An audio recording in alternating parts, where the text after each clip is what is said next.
Imagine this.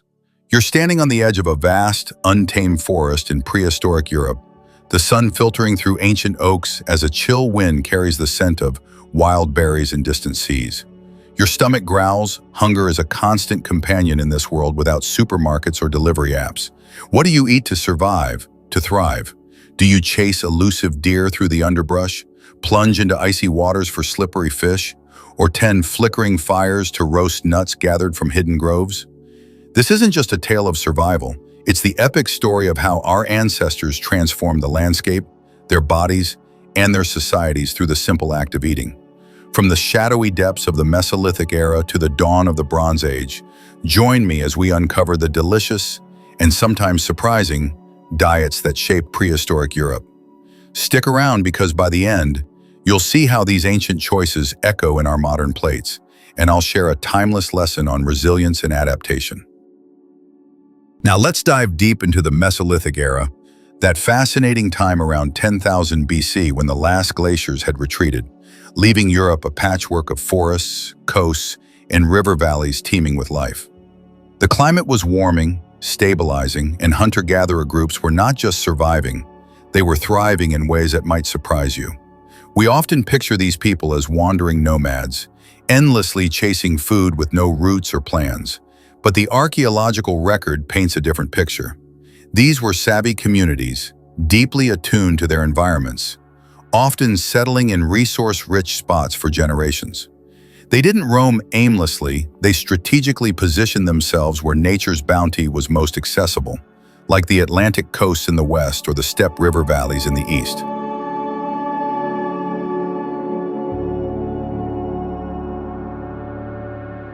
Take the coasts, for instance. These were prime real estate for Mesolithic folk. Shell middens, those massive piles of discarded shells built up over centuries, dot the landscapes from Denmark to Portugal. These aren't just trash heaps, they're time capsules revealing a diet rich in seafood. Oysters, periwinkles, mussels, limpets, whelks, cockles, and scallops were staples, gathered in huge quantities. Add in crabs and lobsters, and you've got a protein-packed feast. Fish bones from species like pollock, dogfish, rays, and trout show up too, pointing to skilled fishing techniques using hooks, nets, or spears. In northern spots like Norway and Denmark, seals were the stars, hunted for their meat, blubber, a calorie bomb, skins, and oils. Seals allowed higher population densities because they provided so much nutrition. Fats for energy, iron, zinc, magnesium, B vitamins, and even vitamin E. But here's where my personal analysis comes in. These coastal diets weren't just about calories. They were a blueprint for balanced nutrition in a harsh world. Seafood offered omega-3 fatty acids that modern studies link to brain health and reduced inflammation. Imagine the cognitive edge this gave Mesolithic hunters, sharpening their wits for tracking prey or navigating treacherous waters. Yet, they didn't limit themselves to the sea. Terrestrial foods rounded out the menu: wild boar, elk, red deer, roe deer, aurochs, and small game. In early northern Sweden, reindeer were on the table, while sites like Star Carr in England reveal lakeside feasts of beaver, badger, hedgehog, birds like great crested grebes, common cranes, and lapwings, plus freshwater fish. Expanding on this, recent archaeological findings highlight the diversity of aquatic resources. For example, evidence from sites across Europe shows that seaweed and freshwater plants were integral to the diet, providing essential vitamins and minerals that complemented animal proteins. Seaweed, rich in iodine and antioxidants, might have been foraged along rocky shores, dried, and stored for lean times. Freshwater plants like watercress or cattails added greens to meals, preventing deficiencies in a world without modern supplements. This broadens our view. Mesolithic diets were not only opportunistic, but thoughtfully varied to maintain health over seasons. Plants were crucial too, though harder to trace after millennia. Fruits like blackberries, pears, apples, raspberries, and crowberries, seeds from water lilies, and tubers from bulrushes. But hazelnuts? They were the rock stars of the Mesolithic plant world. Sites across Europe, from Duvency in Germany to Colonsay in Scotland, show intensive gathering. Pits with tens of thousands of charred shells suggest roasting in earth ovens, not just for taste, but to kill contaminants, extend shelf life, and make them portable as flour or paste. One Scottish site hints at processing hundreds of thousands of nuts, yielding millions of calories. This wasn't random foraging, it was seasonal strategy.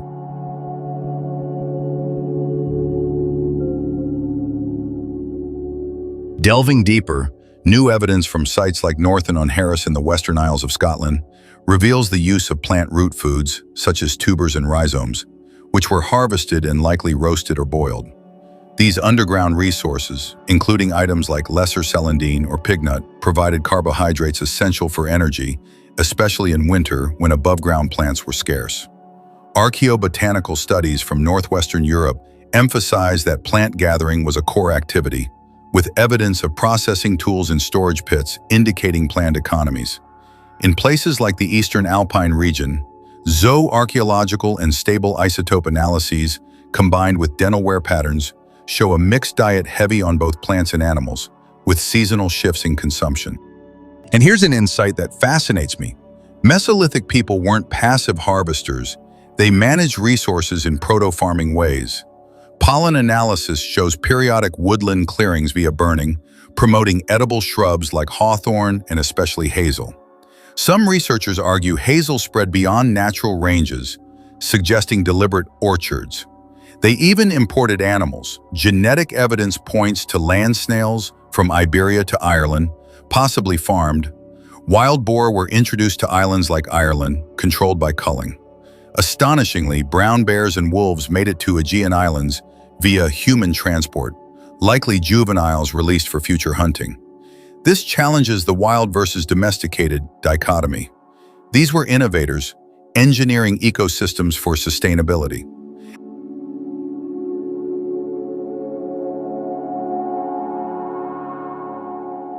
Further research supports this management. Hunter-gatherers used deliberate strategies like selective burning and soil modification to boost plant productivity, as seen in pollen records from various sites. In the Ertebølle culture of Denmark, hazelnuts were roasted in hearths, and evidence suggests a staple plant diet including berries like raspberries, blackberries, and wild strawberries. High-resolution isotope studies from Britain and elsewhere indicate a gradual shift in diets, with marine resources dominating in coastal areas, but terrestrial plants and game inland. My reflection here is that this era's ingenuity mirrors today's sustainable foraging movements. People today seek wild edibles for health benefits, unknowingly echoing Mesolithic wisdom. Reflecting on this, I see parallels to modern permaculture, tending wild resources without full domestication. It highlights human ingenuity. In resource-poor landscapes, they didn't just adapt, they reshaped nature. But as the Mesolithic waned around 7000 BC, a revolution brewed in the Aegean. The Neolithic farmers arrived, bringing seeds, herds, and a new worldview that would forever alter Europe's menu.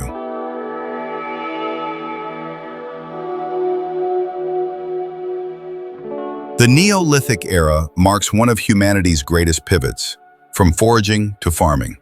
Starting in the Fertile Crescent and reaching the Aegean by 7000 BC, these innovators spread in waves, along Mediterranean coast to Iberia, through Balkans to Central Europe, and finally to Northern Europe and Britain by 4000 BC.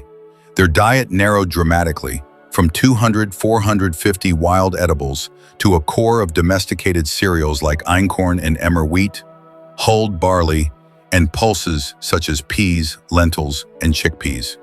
Animals? Sheep, goats, cattle, pigs raised for meat, but crucially milk. Dairy was a game changer. Pottery residues from early Greek sites show milk processed into cheese, yogurt, and butter, digestible even for lactose-intolerant folk, the norm then. Cattle dominated as they moved north, providing manure for fields and boosting yields. But health suffered. Farmers were shorter, disease-prone, with poor teeth from carb-heavy diets. Yet populations boomed due to surplus food and sedentism. Expanding on health impacts, the dominance of cereal-based diets led to malnutrition, infectious diseases, reduced stature, and poor bone health. as evidenced by skeletal remains across Europe.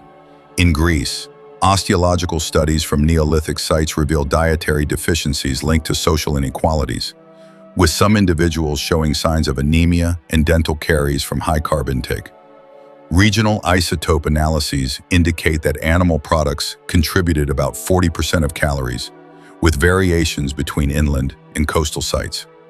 Wild plants still played a role, potentially underrepresented in charred remains, suggesting they supplemented domesticated foods more than we thought.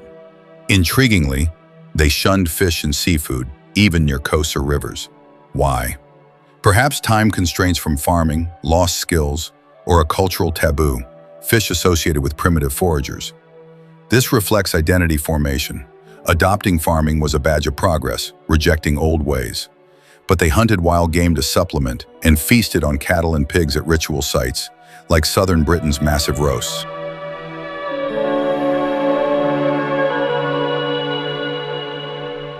In Eastern Europe, interactions were unique. Farmers met steppe hunter-gatherers around 5000 BC.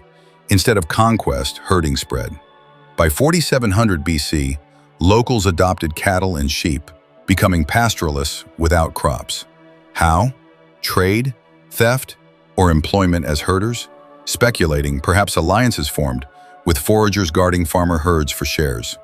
They even domesticated steppe horses for milk and meat, adding new insights from recent studies. In southeastern Europe, Neolithic diets blended domestics with wild plants per isotopic analysis. Pottery from over 1,000 sites shows ruminant dairy and pork fats dominated, confirming dairy's centrality.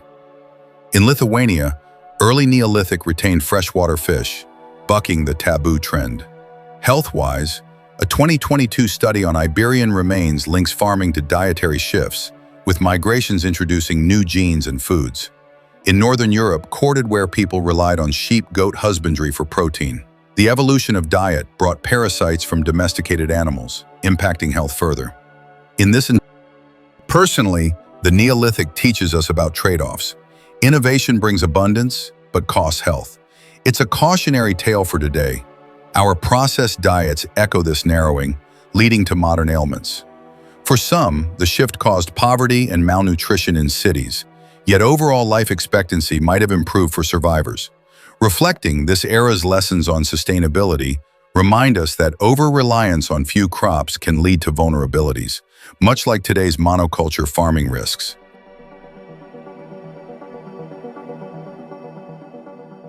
As the Neolithic faded around 3000 BC, steppe herders surged west, sparking the Bronze Age. From Pontic steppes, Yamnaya-like groups reached Europe's corners, blending with locals to form corded-ware cultures. Initially seen as pure pastoralists, settlements reveal mixed economies, cattle herding in some areas, full farming in others. Diets diversified, rye for poor soils, oats for cold climes, millet from China for drought, pulses, flax, poppy spread. Technology advanced, salt mining for preservation enabling storage and trade. Populations grew, resilient to shortages. Insights from Bronze Age studies. In Switzerland, multi-isotopic data show millet, legumes, and herding innovations. Italian sites emphasize sheep, goat, dairy, meat. Hungarian plain analysis over 5,000 years reveals gradual shifts with Bronze Age introducing diverse practices. Iberia's genomic data ties steppe migrations to dairy persistence genes, evolving lactose tolerance. Broomcorn millet was rapidly adopted, evidenced by frequent finds, indicating trade from the east. In the Aegean, crop diversity included new varieties like broad beans, reflecting ethnographic parallels to modern Mediterranean farming. Archaeobotany from South Bohemia shows crops along trade routes, linking amber and metal exchanges to food diffusion. In Armenia, Kura Araxes sites reveal mixed meat and plant economies. Meta-analyses confirm intensive animal farming and resource exploitation. This era shows globalization's roots, ideas and foods traveling vast distances. Horse domestication amplified mobility, turning grass into transport and sustenance. It's inspiring. Adversity bred creativity, like breeding drought-resistant crops. Food taboos emerged, avoiding certain meats, adding cultural layers. In Spain's El Argar, isotope analysis reveals sophisticated farming strategies. My analysis. This diversification mitigated Neolithic risks, fostering resilience through trade networks that prefigured Silk Road exchanges. To make this vivid, consider real prehistoric quote-unquote stories from the bones. The Tyrolean Iceman Otzi, 3300 BC, had ibex meat, einkorn bread, and deer in his gut, a last meal of foraged and farmed foods, perhaps during a hunt gone wrong. In Denmark, a 7,000-year-old bog body showed a varied Mesolithic diet of fish, nuts, and berries. Or the Neolithic Amesbury archer in Britain, whose isotopes reveal a continental origin, feasting on cattle at Stonehenge rituals. These aren't abstract, they're echoes of individuals navigating change.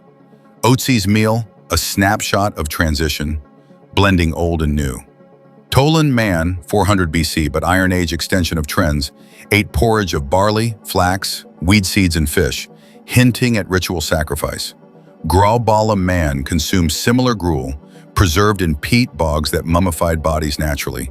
Cloney Cavan man, Ireland, 392, 201 BC, had grains and seeds in his stomach, indicating seasonal diets. These bog bodies, over 500 found, offer direct gut content analysis, revealing everyday meals amid possible violent ends. Neanderthal sites show complex preparations like seasoned meats, challenging simple views. Even putrefied meat might have been.